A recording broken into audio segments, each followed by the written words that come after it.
5 जून को दुनिया भर में हम वर्ल्ड एनवायरनमेंट डे के तौर पे मनाते हैं। बताती चलूँ कि इस बार का जो थीम है उसमें हमें प्रमोट करना है वो सारे इनिशिएटिव जहाँ पे हम प्लास्टिक पोल्यूशन को रिस्ट्रिक्ट कर पाएँ। और एक चीज़ कहना चाहूँगी, जब हम बहुत बड़े परिवर्तन की बात करते हैं तो वो परिवर्तन किसी एक दिन में नहीं होता, इस सालों में नहीं होता। मुझे लगता है कि उसमें छोटे छोटे प्रयास, छोटी छोटी कोशिशें वो बहुत बड़े परिवर्तन को लाने में सफल होती है। नमस्कार, आप देख रहे हैं यंग बाइट्स। मैं हूं आपके साथ पूजा ठाकुर। आपको बता दें आज वर्ल्ड एनवायरनमेंट डे है और अपनी धरती की बात की जाए तो धरती सिर्फ हमारी ही नहीं बल्कि आने वाली पीढ़ियों की भी है। तो इसकी रक्षा कैसे की जा सकती है, कैसे हम इसको संरक्षित कर सकते हैं, ज़्यादा चर्चा के लिए हमारे साथ जुड़ने जा रहे हैं प्रोफेसर शशि प्रभा जी। इनसे जानकारी लेते हैं कि किस तरह से, क्योंकि इन्होंने काफ़ी काम किया हुआ है और लोगों को भी अवेयर काफ़ी ज़्यादा ये टाइम टू टाइम करते रहते हैं कि अपनी प्रकृति को कैसे बचाना, अपनी धरती को कैसे बचाना, कैसे संरक्षित रखना है। सबसे पहले आपका बहुत बहुत स्वागत है। बहुत बहुत धन्यवाद। क्या कहना चाहेंगे, आज जिस तरह से एनवायरनमेंट डे है, एक बहुत इंपॉर्टेंट डे है क्योंकि इसको वर्ल्ड वाइड जो है इसकी अवेयरनेस आज के दिन की जा रही है। बिल्कुल पूजा, आपने सही कहा कि 5 जून को दुनिया भर में हम वर्ल्ड एनवायरनमेंट डे के तौर पे मनाते हैं और इसके साथ एक बहुत ख़ास मैसेज है कि क्यों हमें दुनिया भर में आज एक ऐसे दिन के साथ सबको आके जुड़ना है जहां हम अपने पर्यावरण के संरक्षण की बात करेंगे। आप जानते होंगे कि और हम इस धरती पे रहते इसीलिए हैं क्योंकि ईश्वर ने, प्रकृति ने यहाँ एक इस तरह का एनवायरनमेंट या इस तरह का नेचर ने क्रिएट की है वो सारी पॉसिबिलिटीज़ इंसान के जीवन के लिए। तो कुदरत ने तो बहुत खूबसूरती से इस माहौल को बनाया, लेकिन इंसान ने अपनी लालसा और अपनी जो उसकी इच्छाएं थी वो इतनी बढ़ती गई कि कुदरत के बनाए हुए उस संतुलन को हमने अपनी ही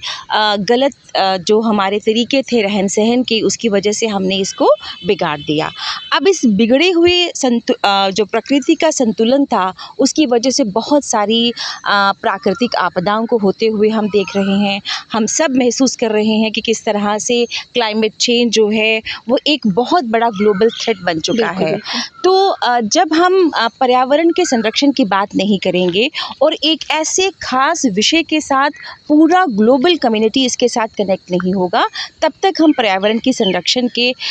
जो भी प्रयास होंगे उसको एक साथ आगे लेके जाने में सफल नहीं रहेंगे। और जहाँ तक जब हम वर्ल्ड एनवायरनमेंट डे की बात करते हैं तो ये एक ऐसा दिन जो संयुक्त राष्ट्र संघ की तरफ से तय किया गया, जिसमें कि इस बात को ग्लोबली समझा गया कि जब हम नेचर की बात करते हैं, पर्यावरण की बात करते हैं, तो ये किसी एक देश, किसी एक क्षेत्र या किसी एक समाज के साथ जुड़ा नहीं है। यहाँ पे हम सबको, हम दुनिया के किसी भी हिस्से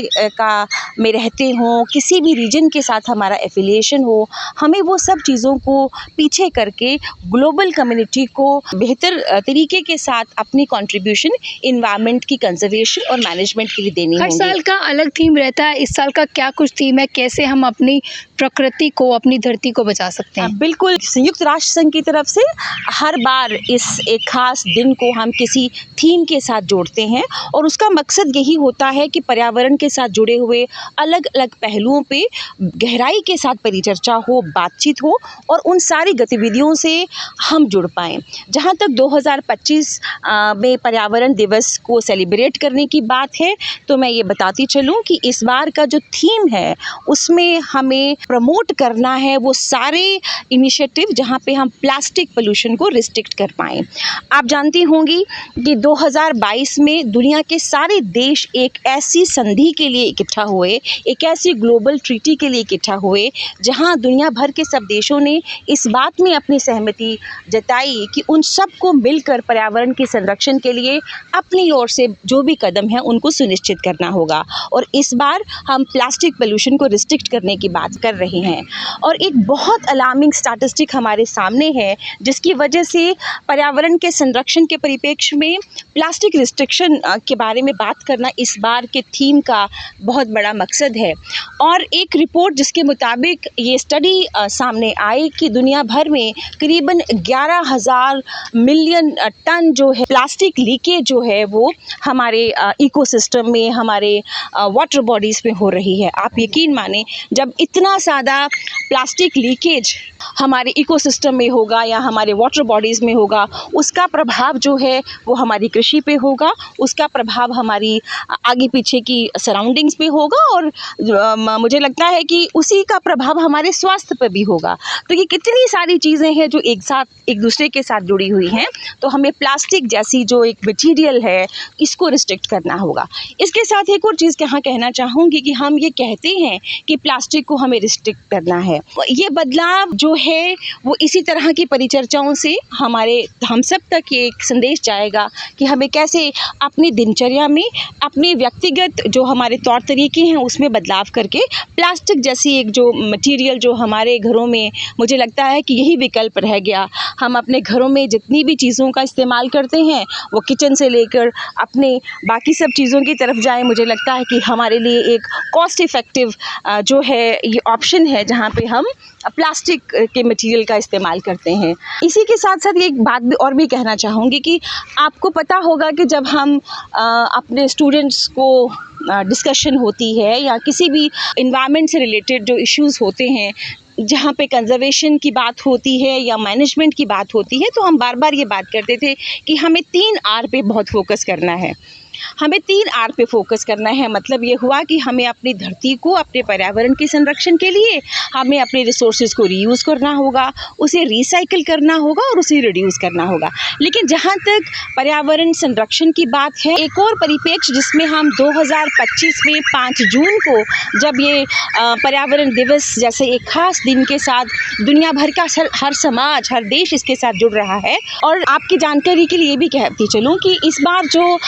2025 जब हम अंतर्राष्ट्रीय स्तर पर जब वर्ल्ड एनवायरनमेंट डे सेलिब्रेट कर रहे हैं, तो रिपब्लिक ऑफ कोरिया इस पूरे वर्ल्ड लेवल के इस इवेंट को होस्ट कर रहा है। उसके पीछे का सबसे बड़ा कारण ये है कि जब हम पर्यावरण के संरक्षण की बात करते हैं, एनवायरनमेंट की कंजर्वेशन और मैनेजमेंट की बात करते हैं, तो कोरिया दुनिया का वो देश है जिसने अपने स्तर पर, अपने लेवल पर ऐसे इनिशिएटिव्स लिए जिसमें कि उन्होंने अपने वाटर रिसोर्सेज को बहुत बेहतरीन तरीके से कंजर्वेशन की तरफ प्रयास किया, वहाँ के इकोसिस्टम को रिस्टोर किया, वहाँ पे जो नॉइस पोल्यूशन था उसके लिए जो कम्युनिटी की एंगेजमेंट थी और जो एडमिनिस्ट्रेटिव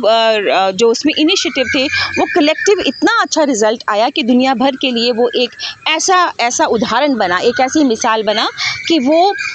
हम सब के लिए वो दिशा दे सकता है, वो देश रिपब्लिक ऑफ कोरिया, कि कैसे हम सबको मिलकर इस तरह की इनिशिएटिव्स लेने हैं, कैसे कम्युनिटी और कलेक्टिव एंगेजमेंट के साथ हमें अपने पर्यावरण को सुरक्षित करना है, सुनिश्चित करना है, ताकि आज हम इस धरती में अपने जीवन को आनंदित होकर जी सकें और आने वाली नस्लों को एक बेहतरीन माहौल, एक बेहतरीन आबोहवा दे सकें। कि बिल्कुल आने वाली पीढ़ियों के लिए हमें सोच विचार करके ही आज से ही इसकी संरक्षण करने की ज़रूरत है। और केवल ये सिर्फ डिपार्टमेंट का या हम कहेंगे सरकार का काम नहीं, इसके लिए हम सभी लोगों को मिलजुल कर आगे आना होगा। तो क्या कुछ कदम जो है आखिर में हमें बताना चाहेंगे, हमें उठाने चाहिए अपने एनवायरनमेंट को सेव करने के लिए? जैसे कि मैंने पहले कहा कि 3 आर के बारे में तो हम बार बार बात करते थे, वो तो रिसोर्सेज को रिसाइकिल करना है और रिड्यूस करना है। लेकिन अभी हमें अपनी उस पहल को 3 आर तक रिस्ट्रिक्ट नहीं करना, हमें कुछ और आर उसके अंदर जोड़ने होंगे, जिसमें कि हमें अभी रीथिंक करना है,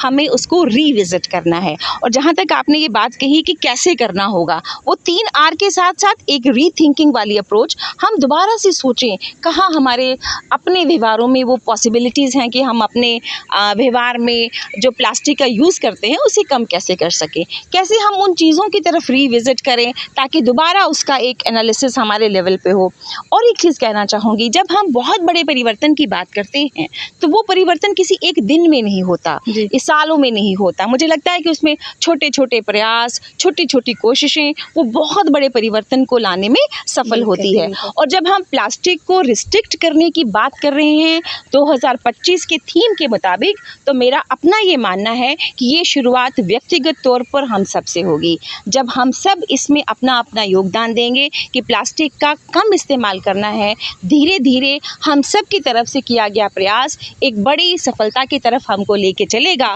और हम अपने पर्यावरण को बेहतरीन तरीके से सुरक्षित कर पाएंगे, आज के लिए और आने वाली नस्लों के लिए। बहुत बहुत धन्यवाद हमारे साथ जुड़ने के लिए। तो जिस तरह से आज एनवायरनमेंट डे है और उसी को लेकर साफ तौर से शशि जी से हमने बातचीत की, जो एनवायरनमेंटलिस्ट भी हैं। इनका साफ तौर से कहना है कि केवल एक दिन इसे मनाने से कुछ नहीं होगा, हमें हर दिन इसके अवेयरनेस के लिए स्टेप जो है उठाने की ज़रूरत है, जहाँ पर हम सारे लोग जो है इसको लेकर कार्य कर रहे हैं। ऑफिशियल्स की बात की जाए, लेकिन हम एज अ सीनियर सिटीज़न या एज अ जिम्मेवार नागरिक होने के नाते हम क्या कर्तव्य निभा रहे हैं अपनी धरती को बचाने के लिए। तो हमें इस पर सोच विचार करने की ज़रूरत है और आज से ही इनिशिएटिव लेने की ज़रूरत है कि हमें आज से ही इसकी रक्षा के लिए स्टेप उठाने की ज़रूरत है। अगले वीडियो लेकर फिर मैं हाजिर होंगी, तब तक के लिए आप देखते रहें यंग बाइट्स। जर्नलिस्ट अमन शर्मा के साथ मैं पूजा ठाकुर, यंग बाइट्स, जम्मू।